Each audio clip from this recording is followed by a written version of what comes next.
Welcome to SBG TV News for Thursday, December 4th. I'm Jimmy Prince with the details.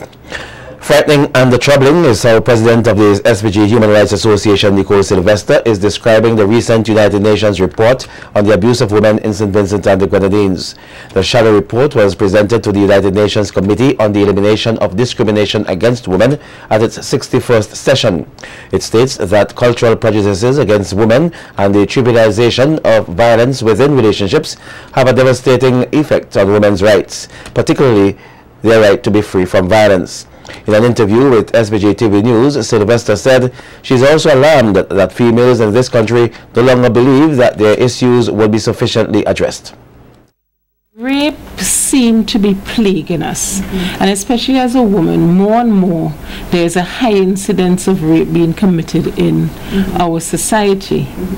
But what is really unfortunate and regrettable, I cannot venture to give an explanation for the reason why, but women have now started to regress in that they're saying they rather not report the matter or to go to the police. So we, from the human rights standpoint, and we have no monies, no funds, but we are actually planning a program where we're hoping that we would get some funds.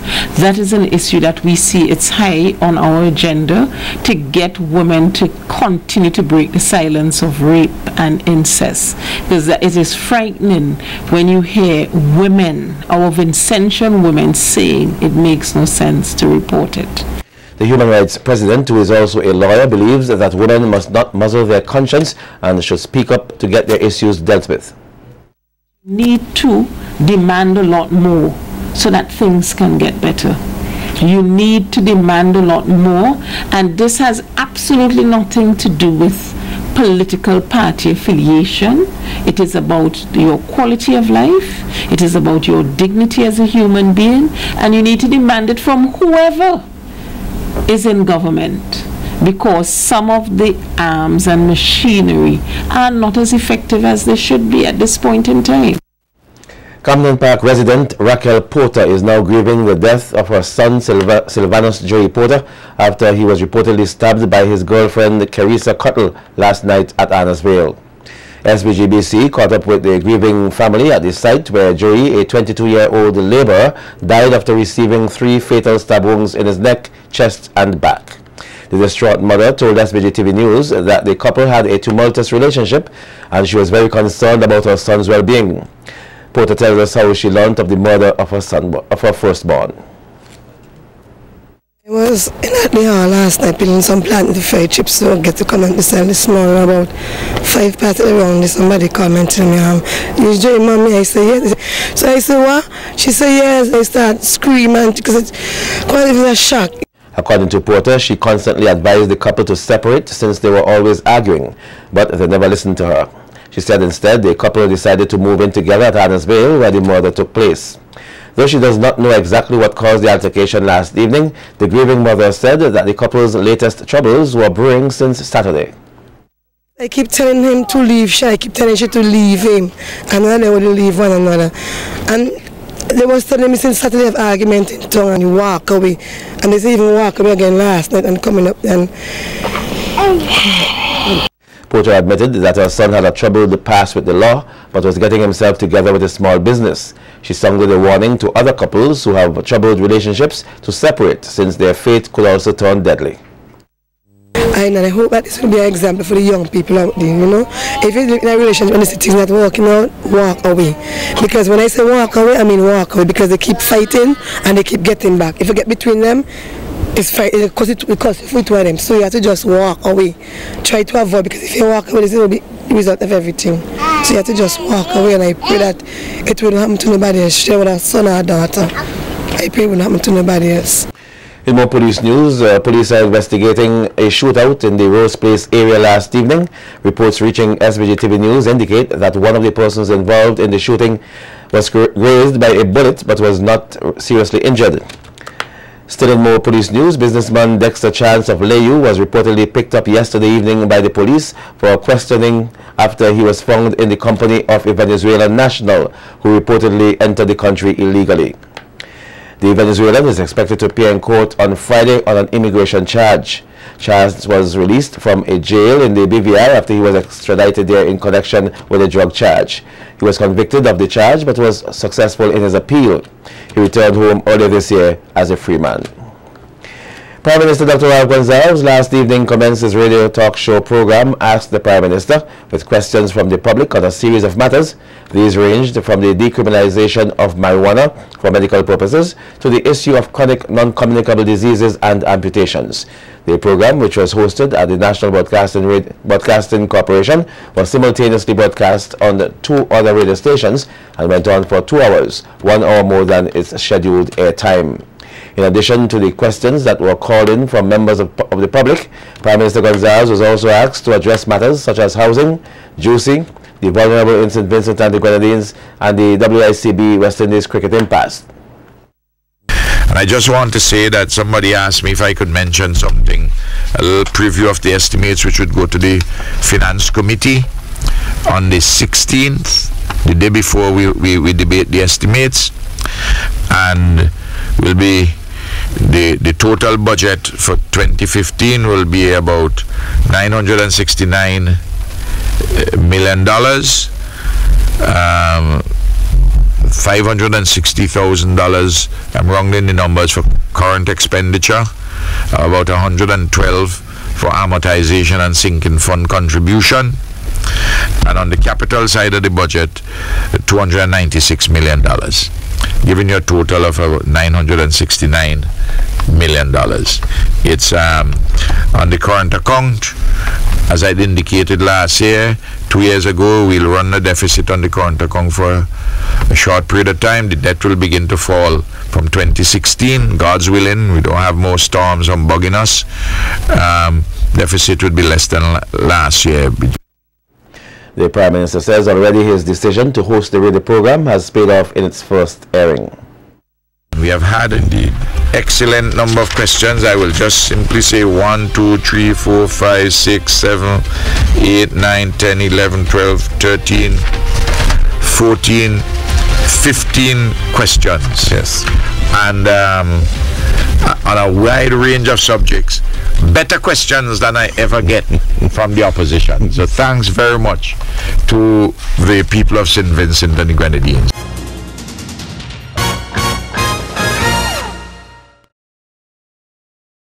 Building capacity for sustainability for the youth, women in rural communities and the smaller farmers is said to be a huge task. That's according to Minister of Agriculture, Saboto Caesar, speaking at the launch of the Agriculture Policy Program at the National Insurance Services Conference Room earlier today. Caesar says it is a task that the ministry is beginning to tackle with sociology and geography as key pillars. There's a particular line in St. Vincent and the Grenadines that I would like to see erased before too further in the future. But we still have a mental line in St. Vincent, a demarcation between windward and leeward. And that is even further reducing our ability to have the scales of production. You have farmers on the windward side, and sometimes we react like if the windward side is 5 hours drive away from the leeward side. And I don't see farmers on the leeward side coming together with farmers on the windward side, because it's almost as if the topography, the mountain range in the center, is a peak that we still have to learn to scale. We have Everest the situation. Minister Caesar says the ministry has over the past few years been able to research and get many markets overseas, but the question is, would they be able to sustain these markets? Here's where the issue of building capacity for sustainability and within the whole framework of markets will come in. We have to ensure that we follow the requisite practices that will make us more productive, because if you have only 1 acre of bananas and you're suffering from small bun size, it makes your operation totally unprofitable. The smaller your size, is the greater you have to focus on your productivity if you want to maintain your business. Meanwhile, technical specialist of the Inter-American Institute for Cooperation, ICA, Michael Dalton, says the agriculture policy program is for the development of the agriculture within the CARIFORUM region and is funded under the 10th European Development Fund at approximately $8.6 million. ICA has in turn entered into partnership arrangements with both the CARICOM Secretariat and the Caribbean Agricultural Research and Development Institute for the implementation of actions across the region. The program is further grounded at the national level through partnerships that includes public sector agencies such as the Ministry of Agriculture, our primary client, other private sector partners, the farmers, and the private sector organizations that serve them. The Agriculture Policy Program is truly a regional program which aims to contribute to the efforts of member states in the CARIFORUM area to develop their agriculture and food industries in a meaningful and sustainable way. Personnel from various agencies involved in the care of children following the December 2013 floods will participate in a two-day child-focused and gender-sensitive disaster and emergency preparedness workshop next week. This workshop will be conducted by the National Emergency Management Organization, NEMO, in collaboration with the Ministry of Education and United Nations International Children's Emergency Fund, UNICEF, for the Eastern Caribbean area. It is the first of two workshops which will provide a forum for training of officers responsible for the education, supervision and the care of children in emergencies as well as personnel involved in disaster risk management. The workshop will be facilitated by UNICEF consultant Devin Kerins.